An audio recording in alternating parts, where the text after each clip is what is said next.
शिवमहापुराणानुसार एकदा भगवान शिव गंगेच्या पाण्यात तपश्चर्या करत बसले होते.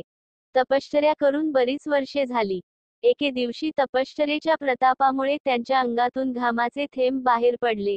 त्या थेंबांनी 5 सापांचे रूप घेतले. 5 सापांनी सुंदर मुलींचे रूप घेतले. भगवान शिव जेव्हा तपश्चर्येतून जागे झाले तेव्हा त्यांनी त्या मुलींना पाहिले. भगवान शिव आणि त्या 5 मुली गंगेच्या पाण्यात खेळू लागल्या.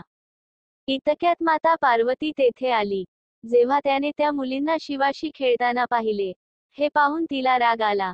माता पार्वती म्हणाल्या, माझ्या स्वामींशी पाण्यात कोण खेळत आहे? आई पार्वती रागावली आणि त्यांना शाप देऊ लागली. या मुली आपल्या मुली आहेत हे तिला माहीत नव्हते. इतक्यात भगवान शिव म्हणू लागले, थांब पार्वती, तू काय करणार आहेस? माझ्या तपश्चर्येच्या घामातून त्याचा जन्म झाला आहे, म्हणूनच ते आमच्या मुली आहेत. हे ऐकून माता पार्वती प्रसन्न झाली. त्याने आपल्या मुलींना मिठी मारली आणि त्यांच्यावर प्रेम करायला सुरुवात केली.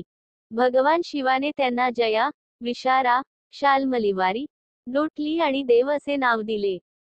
भगवान शिवाने आपल्या मुलींबद्दल सांगितले की, जो कोणी सावन महिन्याच्या शुक्ल पक्षाच्या 5व्या दिवशी या सर्प मुलींची पूजा करेल, त्यांच्या कुटुंबाला सर्पदंशाची भीती राहणार नाही.